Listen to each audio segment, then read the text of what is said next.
بسم اللہ الرحمن الرحیم۔ السلام علیکم۔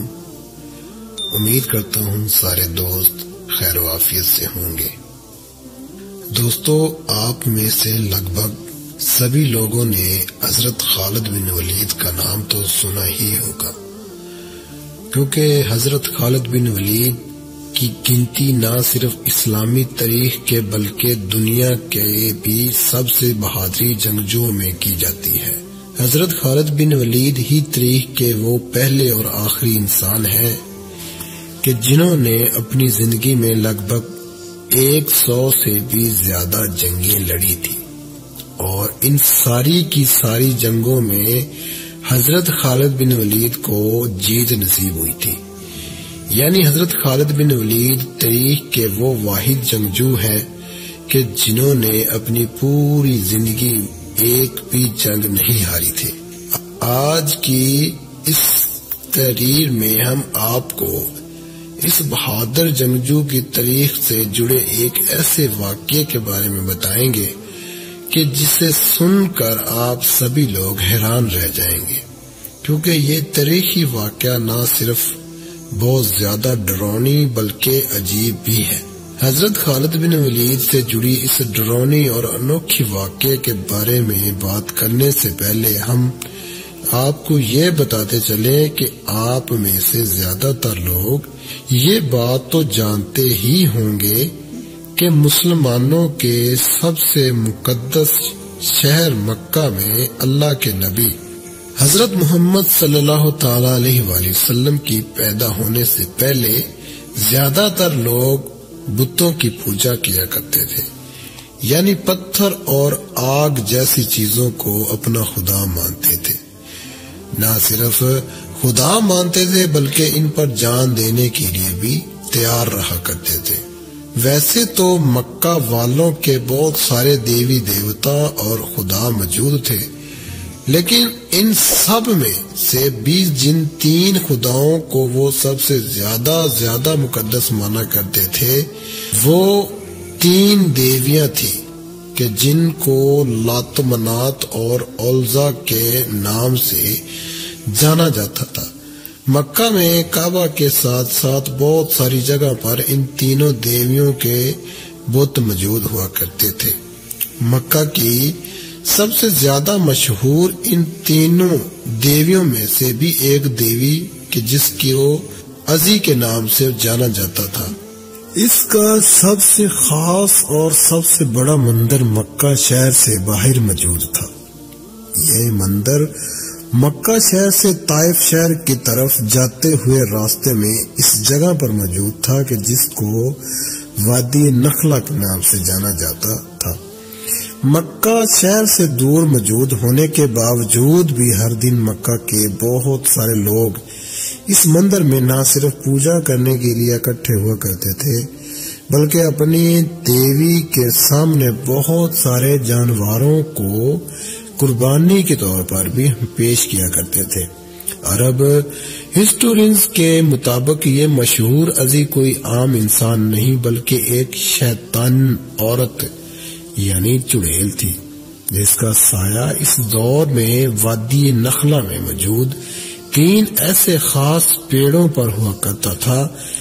کہ جو دیکھنے میں بہت زیادہ گھنے تھے۔ یہی عزی نام کی چڑیل عورت وادی نخلا میں موجود بتوں کے اندر پہنچ کر شیطانی آوازیں نکالا کرتی تھی، جس کی وجہ سے لوگوں کو یہ محسوس ہوا کرتا تھا کہ شاید یہی ہمارا خدا ہے، اور وہ لوگ اس کی آوازوں کو سن کر نہ صرف خود بت کو پوجا کیا کرتے تھے بلکہ ساتھ ہی ساتھ بت پر مر مٹنے کے لیے بھی تیار رہا کرتے تھے۔ لیکن جب اللہ کے نبی حضرت محمد صلی اللہ تعالی علیہ وآلہ وسلم نے مکہ شہر میں اپنے نبی ہونے کا اعلان کیا تو مکہ کے لوگوں سے بہت ساری چیزوں کے ساتھ ساتھ اس دیوی کی بھی عبادت کرنے سے منع کیا، اور ان کو سمجھایا کہ یہ کوئی تمہارا خدا نہیں بلکہ ایک شیطان ہے کہ جو تم لوگوں کو گمراہ کر رہا ہے۔ اس پر مکہ کے لوگوں نے نہ صرف حضرت محمد صلی اللہ تعالی علیہ وآلہ وسلم کی یہ بات ماننے سے انکار کیا، بلکہ ان سے اتنے زیادہ ناراض ہو گئے کہ ان کے اوپر طرح طرح کے ظلم و ستم بھی کرنے لگے، اتنے خطرناک ظلم و ستم کے جس کی وجہ سے مسلمانوں کے آخری نبی حضرت محمد صلی اللہ تعالی علیہ وسلم کو مکہ شہر چھوڑ کر مدینے کی طرف جانا پڑا۔ لیکن قسمت سے 10 سال گزرنے سے پہلے ہی حضرت خالد بن ولید ایک بار پھر سے مکہ شہر میں واپس آئے، اور اس بار حضرت محمد صلی اللہ تعالی علیہ وآلہ وسلم مکہ شہر میں ایک عام انسان کی حیثیت سے نہیں بلکہ فتح کی حیثیت سے آئے تھے، کیونکہ آپ کو بتاتا چلوں کہ 629 عیسوی میں مسلمانوں کی فوج نے حضرت محمد صلی اللہ تعالی علیہ وآلہ وسلم کی لیڈرشپ میں مکہ شہر کو پوری طرح سے فتح کر لیا تھا۔ مکہ کے فتح ہونے کے بعد جب شہر کا پورا کنٹرول حضرت محمد صلی اللہ تعالی علیہ وآلہ وسلم کے ہاتھوں میں آ گیا، تو پھر انہوں نے ایک دن حضرت خالد بن ولید کو ان کے 30 ساتھیوں کے ساتھ وادی نخلا کی طرف جانے کا آرڈر دیا۔ دوستو، وہی خالد بن ولید کے جن کو اسلامی تاریخ کا نہ صرف سب سے طاقتور سپہ سالار مانا جاتا ہے، بلکہ اگر یہ بھی کہا جائے کہ ان کی وجہ سے ہی مسلم دنیا سب سے پہلے سپر پاور بنی تھی، تو شاید یہ کہنا غلط نہیں ہوگا، کیونکہ دوستو یہی وہ مسلم سپہ سالار تھے کہ جنہوں نے کچھ دنوں کے اندر ہی لگ بھگ پورے ہی مڈل ایسٹ کو فتح کر لیا تھا۔ پرشین اور بزنٹائن جیسی طاقتور سلطنتوں کو اپنے سامنے جھکنے پر مجبور کر دیا۔ لیکن اس بار خالد بن ولید کا مقابلہ کسی بڑی اور طاقتور فوج سے نہیں، بلکہ ایک ایسی خطرناک اور شیطانی چڑیل سے تھا کہ جس کے بارے میں کوئی عام انسان کچھ بھی نہیں جانتا تھا۔ کسی بھی عام انسان کو یہ خبر نہیں تھی کہ آخر عزی نام کی یہ چڑیل کون ہے، کیسی ہے اور آخر کتنی طاقتور ہے۔ حضرت محمد صلی اللہ تعالی علیہ وآلہ وسلم نے حضرت خالد بن ولید کو ان کے سپاہیوں کے ساتھ وادی نخلا میں بھیجتے ہوئے یہ نصیحت کی کہ جاؤ، وادی نخلا میں تم کو 3 گھنے پیڑ ملیں گے، وہاں پہنچ کر ان 3 گھنے پیڑوں میں سے پہلے پیڑ کو کاٹ دینا اور اس کے بعد واپس آ جانا۔ یہ حکم ملتے ہی خالد بن ولید وادی نخلا میں پہنچے اور 3 گھنے پیڑوں میں سے پہلے پیڑ کو کاٹ دیا اور اس کے بعد اپنے سپاہیوں کے ساتھ مکہ واپس آ گئے۔ مکہ واپس آنے کے بعد حضرت محمد صلی اللہ تعالی علیہ وآلہ وسلم نے حضرت خالد بن ولید سے پوچھا کہ اے خالد، کیا تجھے وہاں کچھ دکھائی دیا تھا؟ اس پر خالد بن ولید نے کہا کہ نہیں، مجھے وہاں کچھ نہیں دکھائی دیا۔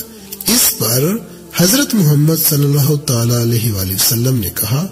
کہ خالد واپس جاؤ اور دوسرے پیڑ کو بھی کاٹ ڈالو۔ حضرت خالد بن ولید نے حکم ملتے ہی دوسرے پیڑ کو بھی پوری طرح سے کاٹ دیا۔ دوسرے پیڑ کو کاٹنے کے بعد جب مکہ شہر میں واپس آئے، ایک بار پھر سے حضرت محمد صلی اللہ تعالی علیہ وآلہ وسلم نے وہی سوال کیا اور ان سے کہا کہ اے خالد، کیا دوسرے پیڑ کو کاٹتے وقت تمہیں وہاں کچھ دکھائی دیا تھا؟ اس پر خالد بن ولید نے ایک بار پھر سے وہی جواب دیا اور انہوں نے کہا نہیں، وہاں مجھے کچھ بھی دکھائی نہیں دیا۔ اس پر ایک بار پھر سے حضرت محمد صلی اللہ تعالی علیہ وآلہ وسلم نے کہا کہ خالد جاؤ اور تیسرے پیڑ کو بھی پوری طرح سے کاٹ ڈالو۔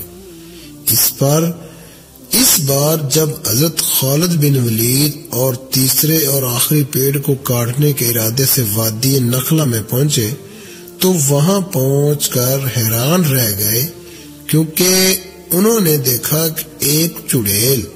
عورت پوری ننگی حالت میں کھڑی ہوئی ہے اور اپنے سارے بالوں کو پھیلا کر غصے میں اپنے دانتوں کو پیس رہی ہے۔ اس چڑیل عورت کے پیچھے دبیا نام کا وہ انسان بھی موجود تھا کہ جس کی ذمہ داری اس مندر کی حفاظت کرنا تھی۔ دبیا نام کے اس آدمی نے کہا کہ اے عزی، خالد پر زور سے حملہ کرو اور پیچھے نہ ہٹو، اوڑھنی اتار دو، کیونکہ اگر آج تم نے خالد کو قتل نہ کیا تو ذلت کے مستحق ہو جاؤ گی۔ یہ سن کر حضرت خالد بن ولید نے کہا کہ اے عزی، میں تیرا انکار کرتا اور تجھ کو پاک بھی نہیں مانتا ہوں۔ میں دیکھ رہا ہوں کہ تجھ کو اللہ تعالی نے ذلیل کر دیا ہے۔ بس یہ کہہ کر حضرت خالد بن ولید نے اس چڑیل عورت کے اوپر تلوار سے حملہ کیا اور ایک ہی حملے میں وہ چڑیل اور خطرناک عورت پوری طرح سے آگ کی کوئلے میں بدل گئی اور ہمیشہ ہمیشہ کے لیے اس دنیا سے ختم ہو گئی۔ اس کے بعد حضرت خالد بن ولید نے نہ صرف اس پیڑ کو پوری طرح سے کاٹ ڈالا بلکہ اس آدمی کو بھی قتل کر دیا کہ جو عزی کو حضرت خالد بن ولید پر حملہ کرنے کے لیے اکسا رہا تھا۔ اس کے بعد حضرت خالد بن ولید مکہ شہر میں واپس آئے اور حضرت محمد صلی اللہ تعالی علیہ وآلہ وسلم کے سامنے یہ سارا قصہ سنایا۔ یہ سن کر حضرت محمد صلی اللہ تعالی علیہ وسلم نے کہا کہ اے خالد، وہ کوئی عام چڑیل نہیں بلکہ وہ عزیز تھی اور آج ہمیشہ ہمیشہ کے لیے ہم نے اس عزی کو ختم کر دیا۔ آج کے بعد عزی نام کی اس شیطان عورت کا نام لینے والا بھی کوئی انسان پورے عرب علاقے میں نہیں بچے گا۔ اور یقیناً دوستو ایسا ہی ہوا، کیونکہ عزی نام کے جو شیطان عورت کسی دور میں عرب کے علاقے میں سب سے زیادہ پاک مانی جاتی تھی، آج کے دور میں پورے عرب علاقے میں کوئی انسان اس کی عبادت کرنا اور دور بلکہ اس کے نام سے بھی واقف نہیں ہو۔